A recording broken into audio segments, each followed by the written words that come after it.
Bismillahirrahmanirrahim. Assalamualaikum warahmatullahi wabarakatuh.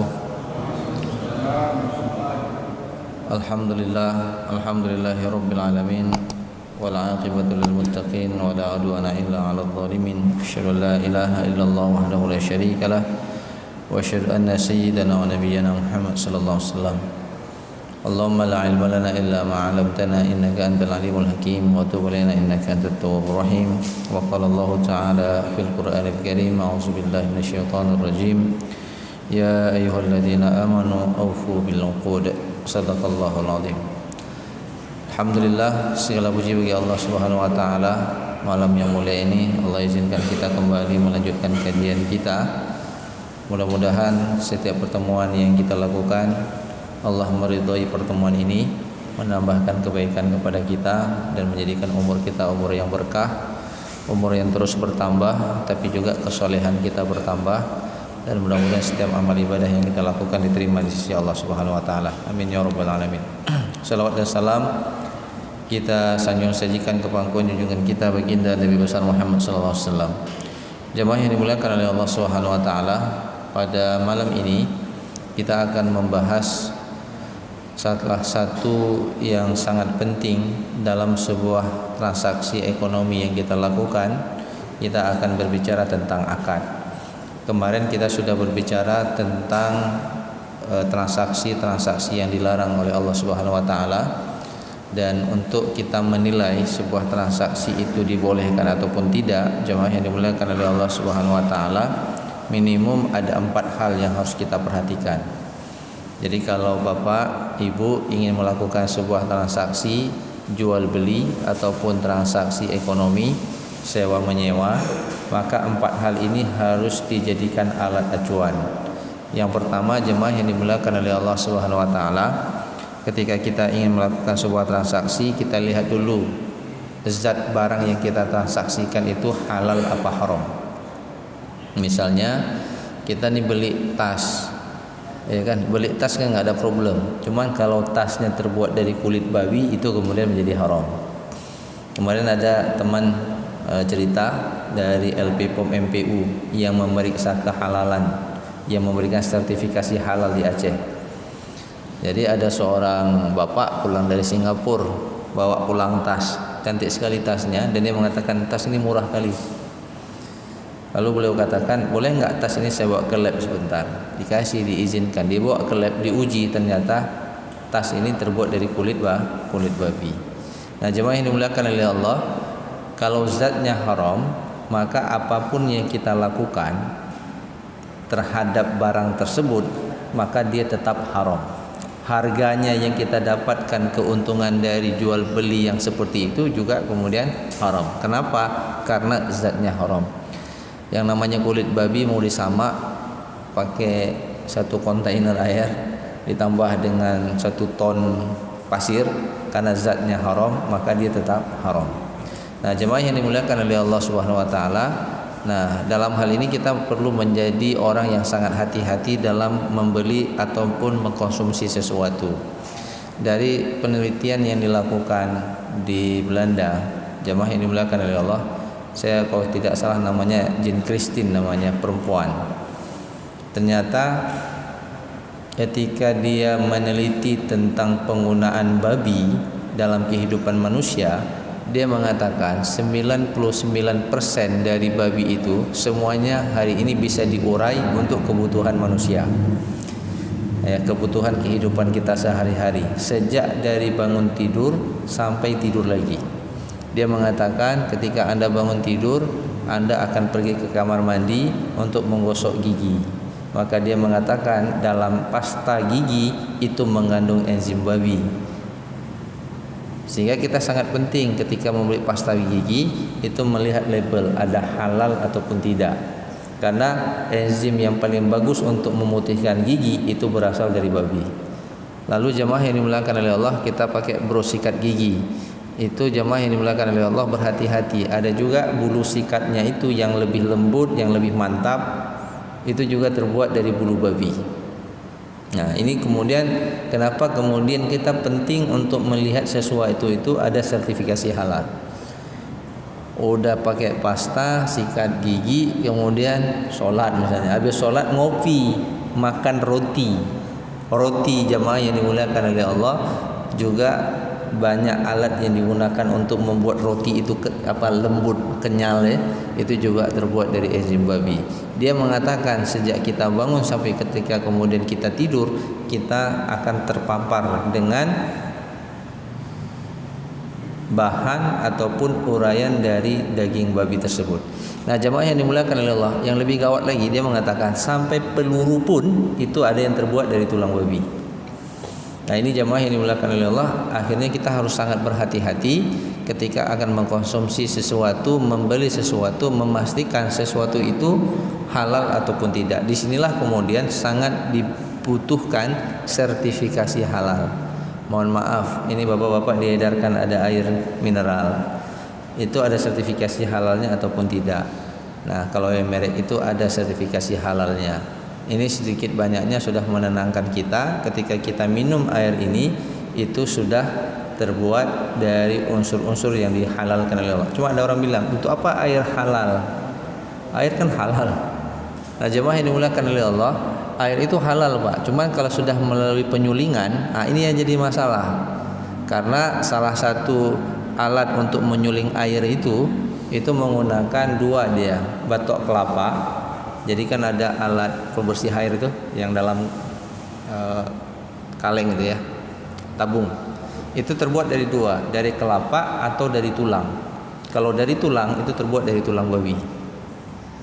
Nah, kalau air ini lewat di tulang babi, kira-kira halal apa enggak? Atau halal air itu? Nah, ini kemudian menjadi penting bahwa air itu yang kita minum mengandung unsur yang dihalalkan oleh Allah Subhanahu wa taala. Ini yang pertama, Pak.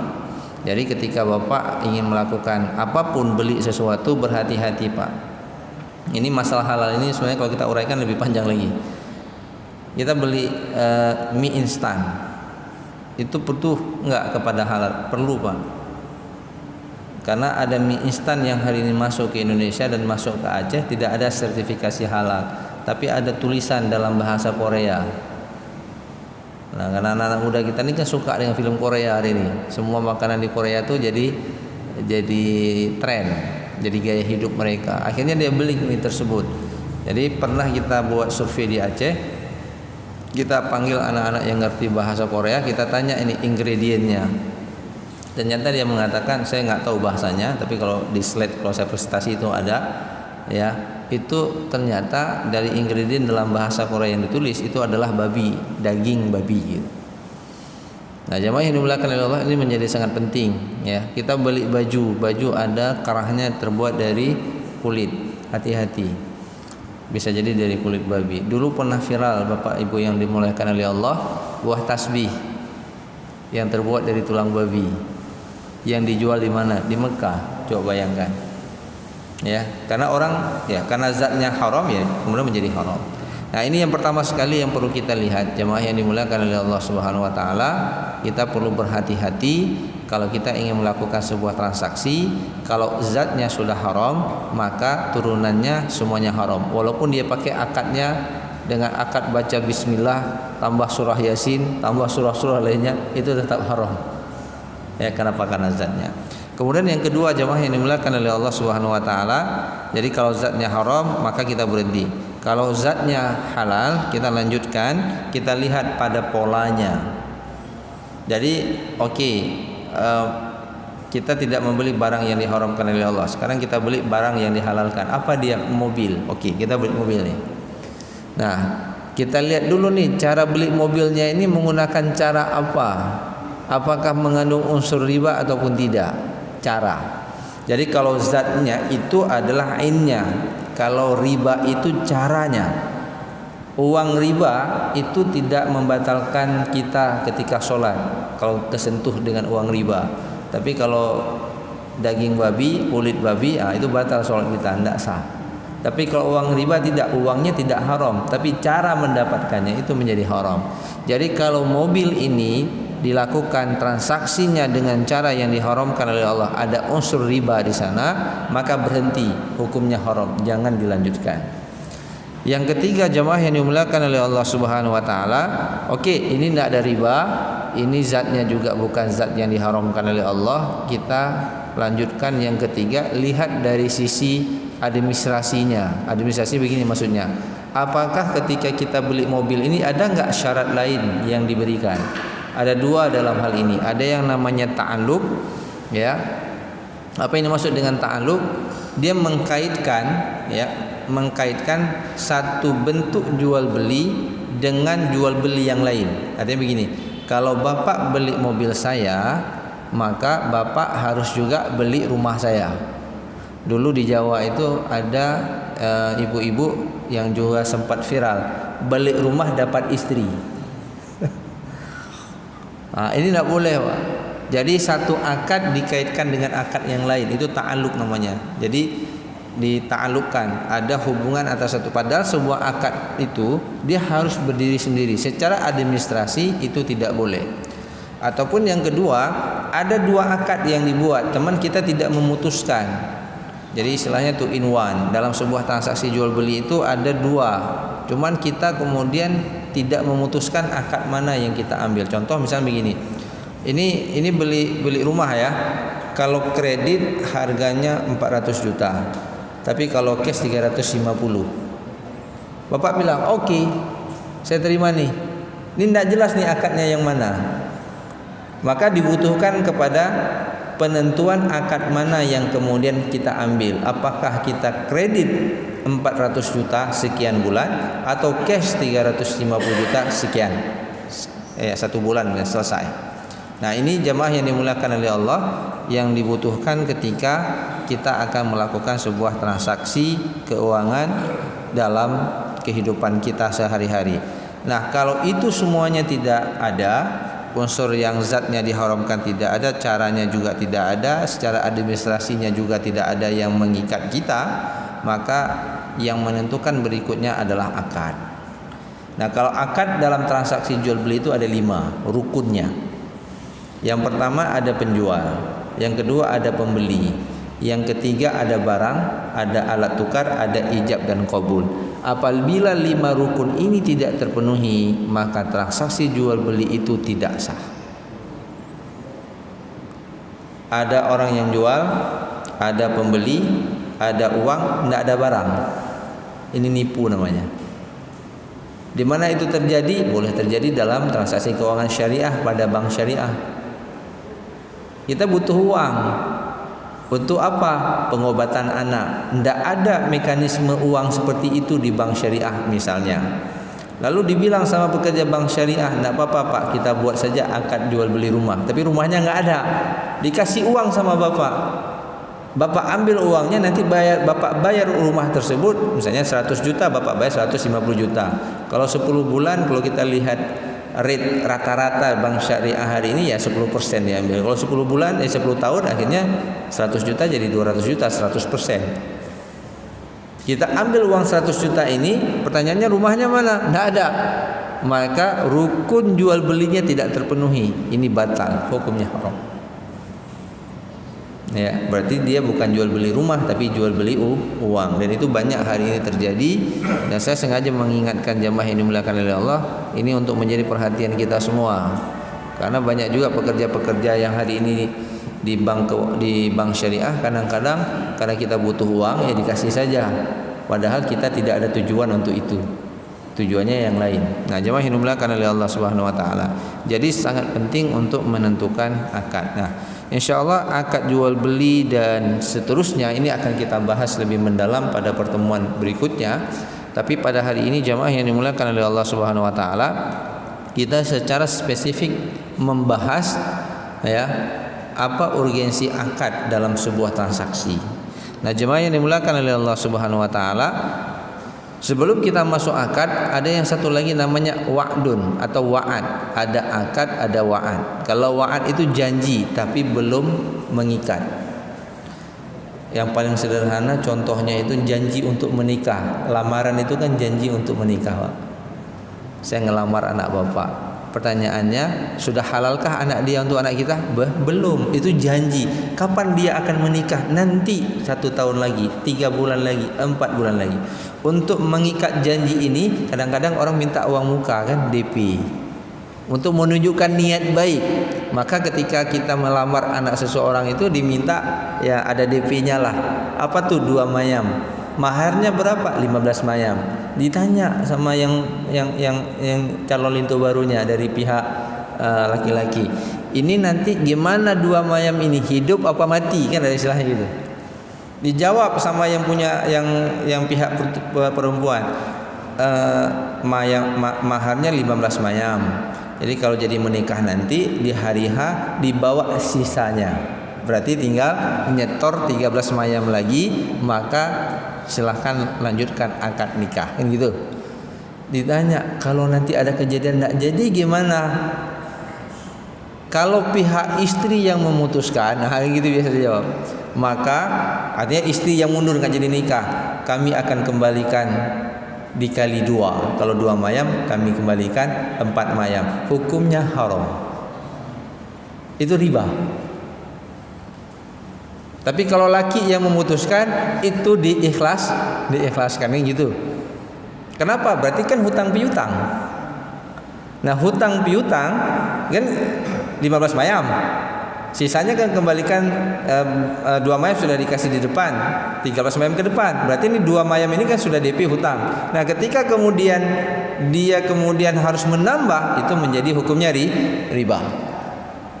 Setiap kullu qardin jara manfaah fa huwa riba. Setiap hutang piutang yang diambil manfaat di dalamnya, maka hukumnya menjadi riba. Lalu pertanyaannya, saya kan udah habis uang ini. Pertama kemarin waktu lamaran saya siapkan tempat makan, undang gitu kan. Berarti saya ada kerugian ketika kemudian tidak jadi menikah misalnya. Maka itu boleh, jamaah yang dimuliakan oleh Allah, didenda namanya. Ya. Ada yang namanya takzir, denda, ada yang namanya takwid, ganti rugi. Kalau ganti rugi boleh. Undangan si sebelah putri udah nyetak ini. Jadi si yang laki ini udah kasih 2 mayam nih. Ternyata 2 mayam kita bilang lah 1 mayam hari ini 2 juta lah kita kan. 4 juta.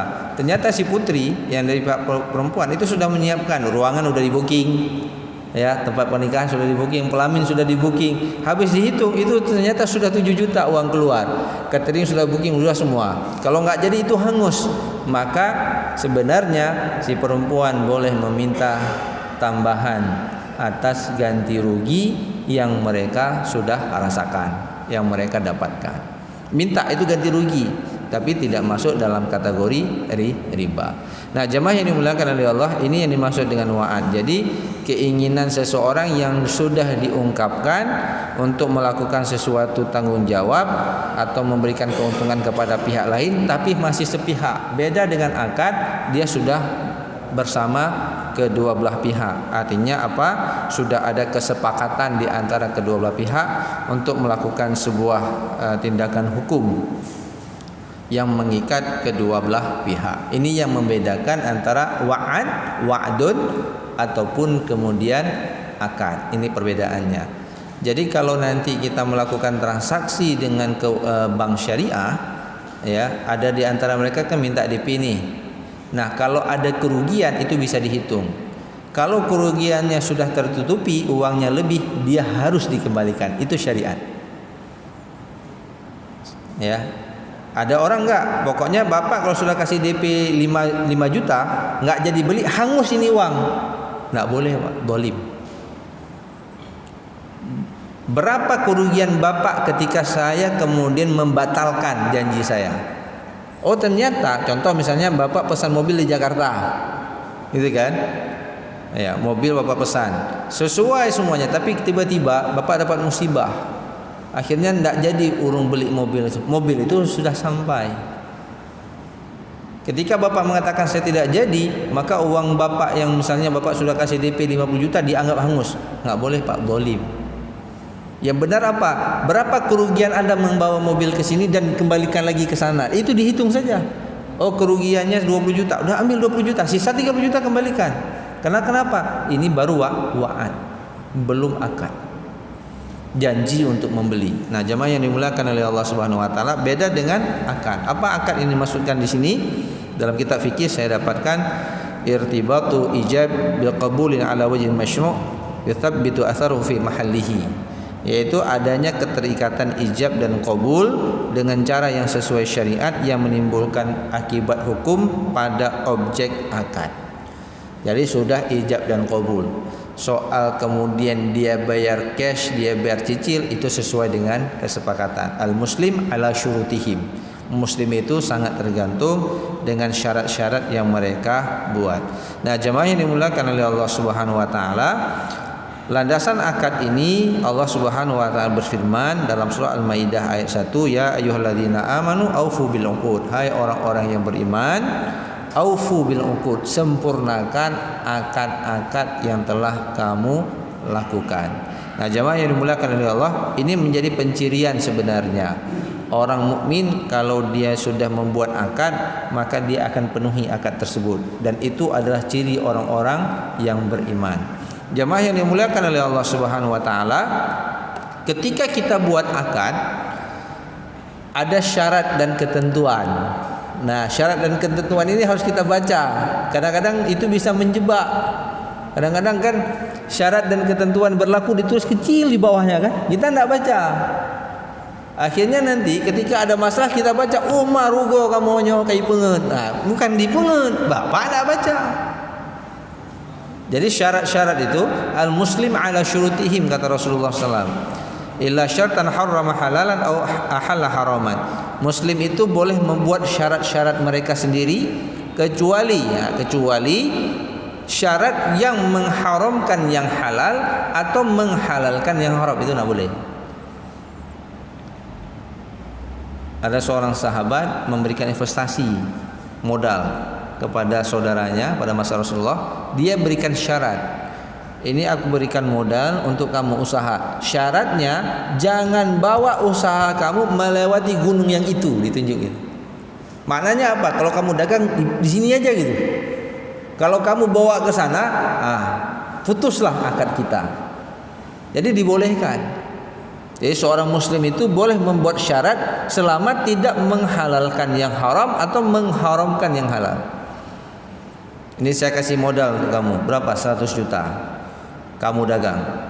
Gimana saya cara dagang? Terserah kamu. Kalau bisa olah aja, yang pokok untung. Nah, datang kau ni ngolah dengan ngolah secara haram. Tak boleh ya gitu.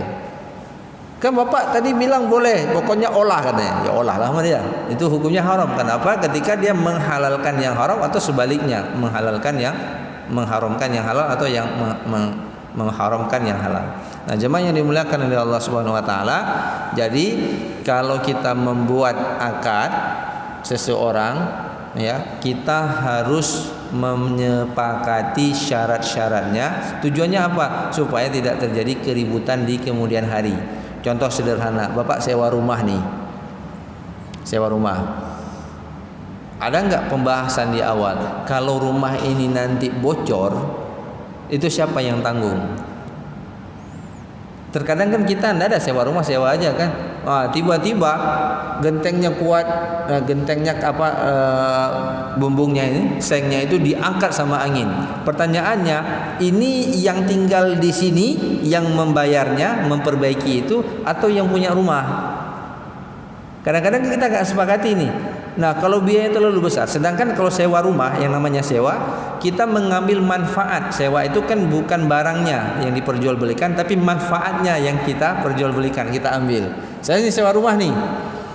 Nah, kalau yang namanya sewa rumah, waktu saya duduk, maka saya bisa memanfaatkan semua rumah ini berdasarkan uang yang sudah saya bayar. Tiba-tiba sengnya itu dibawa terbang sama angin. Gara-gara itu hujan, bocor. Saya tidak bisa memanfaatkan rumah itu karena bocor.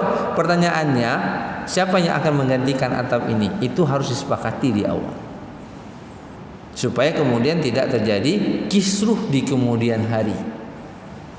Ada lagi sering saya ditanya, ini waktu saya kasih rumah cantik kayak gini kan, warnanya putih semua kan.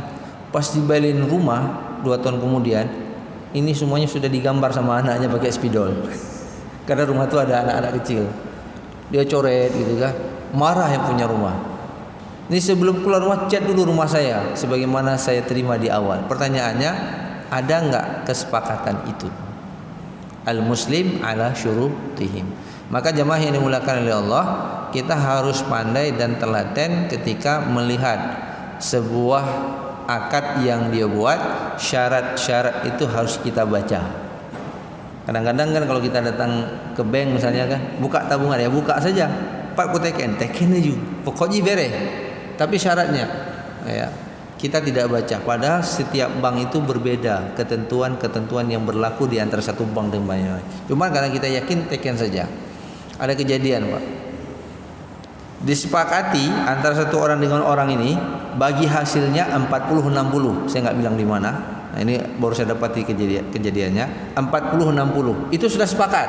40 untuk si A, 60 untuk si B. Waktu dibuat akadnya, Pak, diubah 60-40. Coba bayangkan, Pak. Yakin aja dia set teken. Udah, dia nggak baca, Pak. Pas bagi hasilnya kok bacut ada long. Pak, Bapak sudah teken akad, Pak. Ini akadnya. Tidak bisa, Pak, kalah kita. Mau dibawa ke pengadilan apapun dosa. Ngomong ini hari ini, kalau dulu ngomong itu bisa jadi bukti. Hari ini tidak, yang tertulis dia. Karena kenapa? Berbeda sudah. Omongan itu tidak bisa diucap. Sekarang sudah ditambah lagi. Omongan ditambah dengan rekaman. Nah, itu direkam lagi. Omongan kita itu direkam.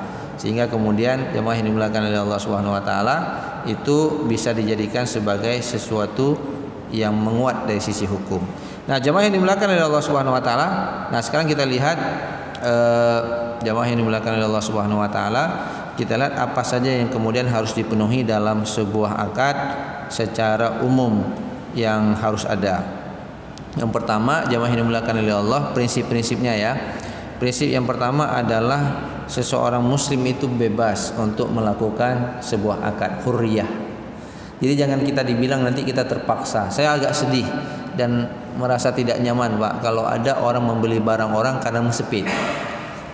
Mesepit kayak gini, dia sudah terpaksa kejual rumahnya karena dia butuh. Dah kita tunggu waktu orang-orang kejepit seperti ini kita beli. Ini yang belinya ini tidak punya hati nurani, Pak. Ya, ada orang sedang musibah, ya kan? Bapaknya sakit, dia harus jual rumah untuk pengobatan bapaknya. Memang ditunggu, Pak, mau orang kaya gitu. Cipre. Jadi dia menyimpan duit. Kalau sekarang kejadian di sekitar kehidupan kita, Pak, ada yang juga ditunggu ketika dia tidak sanggup bayar lagi di bank sampai dilelang. Ditunggu tuh lelang, bukan lelang pertama, lelang ketiga, Pak. Lelang pertama itu kan masih harga di atas. Lelang kedua turun. Harga ketiga itu sudah sesuai dengan harga modal. Contoh misalnya, Bapak buat ruko. Bapak jaminankan rumah. Ruko itu harganya misalnya 600 juta. Nah, sedangkan harga rumah Bapak 1 M. Itu dijadikan jaminan. Nah, kemudian ketika kita tidak sanggup lagi membayarkan, diambil asetnya sama bank, dilelang. Lelang pertama masih dijual dengan harga pasar. Lelang kedua diturunkan sedikit. Terakhir dilelang rumah kita. Rumah kita nih yang harga 1 M tadi, aset kita dilelang dengan harga 600 juta. Bagi bank yang dia pikir pokoknya aku dapat aja uang modalku balik udah selesai gitu kan. Nah, coba bayangkan jemaah yang dimuliakan oleh Allah, ada orang kaya yang kemudian menyenter ini, dia senter. Dia tunggu pas kena 600 juta tetap dia beli. Padahal orang aset harta tersebut itu lebih besar dibandingkan harga 600 juta. Tapi karena orang sudah mesepit, dibandingkan dia masuk penjara dan seterusnya bermasalah, akhirnya dilepas. Nah, jemaah yang dimuliakan oleh Allah, walaupun kemudian kita tanya, saya terpaksa menjual, walaupun ditanya rela nggak rela, sebenarnya seorang muslim itu hurriyah, dia bebas. Aku beli atau tidak, aku lanjutkan ataupun tidak, kita bebas untuk melakukan transaksi tersebut. Nah, jemaah yang dimuliakan oleh Allah Subhanahu wa taala, ini ada kaitannya dengan yang kedua, apa yang disebut dengan ar-ridha, yaitu kalau hurriyah ini bebas, ar-ridha ini jemaah yang dimuliakan oleh Allah Subhanahu wa taala, kita ridha untuk melakukannya bukan dikarenakan keterpaksaan. Yang ketiga, jemaah yang dimuliakan oleh Allah Subhanahu wa taala, kedudukan pembeli, kedudukan penjual itu pada posisi yang sama, musawah. Jadi tidak ada kasta di sini. Jemaah yang dimuliakan oleh Allah Subhanahu wa taala. Jadi ketika kita akan menjual sesuatu, posisi kita sama. Ya, kita boleh melanjutkan ataupun tidak. Kita boleh menolak ataupun tidak. Jadi kalau ada termasuk dalam kategori jual beli yang diharamkan oleh Rasulullah, itu jual beli mulamasah namanya. Kalau kamu sentuh barang ini kamu beli. Kadang-kadang kita masuk mall kan, Dulu ingat saya di Medan itu, kalau kita sentuh saja nggak jadi beli, marah dia, paksa kita beli. Jadi kita lihat ya, jangan pegang-pegang. Kalau kita pegang kena. Nah, ada apabila dibuat syarat seperti itu, sentuh beli itu hukumnya haram. Mula masa. Itu pada masa Rasulullah ada yang seperti itu, jual beli yang model menyentuh. Itu diharamkan oleh Rasulullah SAW. Jadi al-musawah posisi kita sama untuk melanjutkan jual beli ini ataupun tidak. Kemudian jamaah yang dimuliakan oleh Allah Subhanahu wa taala, juga dalam jual beli seseorang itu harus berlaku adil. Fa in kana alladhi 'alaihi haqqu safihan aw dha'ifan aw la yastati'u ayyumilu fayyumli waliyuhu bil 'adl. Jika ada yang berhutang dan orangnya lemah akalnya atau keadaannya lemah atau dia sendiri tidak mampu untuk mengimlakkan, menulis gitu ya, maka hendaknya walinya mengimlakkan dengan jujur. Fayyumli waliyuhu bil 'adl. Artinya penjual dan pembeli, jamaah yang dimuliakan oleh Allah Subhanahu wa taala, harus memastikan keadilan ketika mencatat. Jangan sampai kemudian ada catatan yang kemudian merugikan salah satu pihak. Kemudian jamaah yang dimuliakan oleh Allah, kembali kepada yang dimaksud ridha tadi. Kalau kita lihat firman Allah Subhanahu wa taala dalam surah An-Nisa ayat 29, ya ayyuhalladzina amanu la ta'kulu amwalakum bainakum bil batil illa an takuna tijaratan an taradhim minkum. Hai orang-orang yang beriman, janganlah kamu saling memakan harta sesama kamu dengan cara yang batil, kecuali dengan jalan perniagaan yang berlaku suka sama suka di antara kamu. Tapi suka sama suka pada perbuatan yang boleh, Pak. Bukan dalam perbuatan riba. Pak, saya pinjam uang sama Bapak 10 juta, nanti saya kembalikan 15 juta. Oh, enggak boleh, haram. Long ikhlas, Pak. Itu enggak. Long ikhlas itu enggak, Pak. Itu sudah terpaksa sebenarnya, karena dia nggak punya pilihan. Akhirnya kita jit nyoron ikhlas jit, pakai tambah 20 undang. Tapi kalau tidak dia perjanjikan, nanti dia berikan, itu boleh. Dan itu sunnah dalam hutang piutang. Salah satu sunnah dalam hutang piutang adalah ketika kita mengembalikan hutang kita tambah, tapi tidak dipersyaratkan di awal. Tidak dipersyaratkan di awal, ya. Kalau sudah dipersyaratkan di awal, itu riba namanya. Nah, cuman kalau kita hari ini nunggu lebih, yang ada aja nggak dibayar. Yang ada aja nggak dibayar. Ibu tuworo. Nah, ini gaya hidup orang sekarang, Pak. Suka berhutang, tidak mau bayar. Kapan kita tunggu ada lebihnya gitu kan? Nah, jadi yang jadi pertanyaannya sakit juga, Pak. Ini pertanyaannya. Sering jamaah tanya sama saya, Ustaz, dulu si Fulan hutang sama saya 1 juta. Tahun berapa, Pak? Tahun 90. 1 juta tahun 90. Atau tahun 80. Banyak kali uang 1 juta tahun itu, Pak. Nah, sekarang sudah 20 tahun dia tidak bayar, Pak. Kira-kira kalau dia bayar berapa? 1 juta juga atau ditambah dengan inflasi, dikiralah. Karena 1 juta dulu dapat sekian emas. 1 juta sekarang ya 1 mayam pun tidak dapat. Dulu misalnya 1 juta pada waktu itu dapat 3 mayam. 1 juta sekarang ya 1 gram. Jadi kalau dia bayar, Pak, bayarnya bagaimana? Nah, itu mana kita jawab? Kalau orang yang punya etika dalam berhutang, dia akan bayar dan ditambah. Kenapa? Karena ada kerugian. Cuman kalau dia diminta tambah, itu hukumnya jadi riba. Karena tadi hutangnya bukan dalam bentuk emas, hutangnya dalam bentuk uang. Tapi ada kerugian. Maka di dalam ayat Al-Quran, la tadlimuna wa la tudlamun, itu kita tidak boleh mendolimi orang. Dan Anda tidak boleh mendolimi, dan Anda juga tidak boleh didolimi. Maka jemaah yang dimuliakan oleh Allah, bicara masalah riba kalau kita bawa ke dalam mata uang, Pak, capek. Nah, ya, saya sedang akan menerbitkan buku diskursus para ulama dalam pemikiran terhadap riba, kaitannya dengan bunga di perbankan syariah. Insyaallah nanti kalau ada rezeki saya bagi kepada jemaah yang ada di sini bukunya. Jadi ketika Allah mengatakan la tadlimuna wa la tudlamun, dengan hutang piutang seperti ini kan ada yang rugi sebenarnya. Yang saya kasih sama Bapak kan 1 juta. Tapi Bapak bayarnya sudah 20 tahun. Bagaimana inflasi yang terjadi gitu? 1 juta dulu dapat 1 mayam, 1 juta sekarang dapat 1 gram. 1 mayam itu 3,3 gram. Memang Bapak bayar 1 juta. Tapi dari sisi saya pemilik uang itu rugi sebenarnya. Gitulah kira-kira. Maka seorang muslim yang soleh, dia akan melebihkan pembayaran hutang tersebut. Itu etikanya. Tapi kalau muslim itu meminta dia ditambah, hukumnya haram. Kecuali hutang emas dibayar emas, hutang uang dibayar uang. Tidak boleh kemudian hutang uang diindeks ke emas, nanti ketika dibayar diukur dengan emas, dibayar uangnya. Itu tidak boleh. Pertanyaannya, ada hutang apa? Uang atau emas? Oh, uang, tapi saya ukur dengan emas. Kan ada juga kejadian di kampung, nyelunjuk 10 juta apa? Tapi nanti tak ukur ngemeh. Tidak boleh Pak, karena yang kita kasih uang bukan emas. Maka kalau Bapak ingin kondisi uangnya kondisi nilainya tetap sama, silakan Bapak hutangkan saja dalam bentuk emas, tapi emas yang diberi, bukan uang yang diberi. Ya. Itu seperti itu jemaah yang dimuliakan oleh Allah Subhanahu wa taala.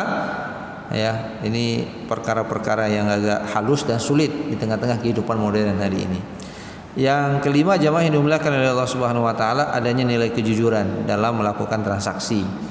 Jadi di sini untuk menolak adanya unsur tipu menipu dan ada unsur gharar, ketidakpastian. Jadi kejujuran itu sangat penting bagi seorang muslim, sehingga Rasulullah SAW itu pernah mengatakan di dalam sebuah hadis, jemaah yang dimuliakan oleh Allah, at-tajir suduq, pedagang yang jujur itu bersamaku di dalam syurga. Coba bayangkan. Kenapa Rasulullah ungkapkan ini? Untuk menggambarkan bahwa banyak pedagang itu enggak jujur. Jadi kalau dia jujur, ini pahalanya Anda bersama saya dalam syurga. Jadi di-hire sama Rasulullah untuk supaya jujur. Kenapa? Nanti kamu masuk syurga. Membuktikan bahwa banyak orang yang kemudian tidak mau jujur di dalam transaksi jual beli. Bapak misalnya jual mobil, udah rusak mobil Bapak. Berani Bapak bilang mobil saya rusaknya di sini, di sini, di sini. Harganya sekian. Yang ada gini dibilang, Pak, mobil ini Bapak lihat sendiri. Pokoknya Bapak lihat.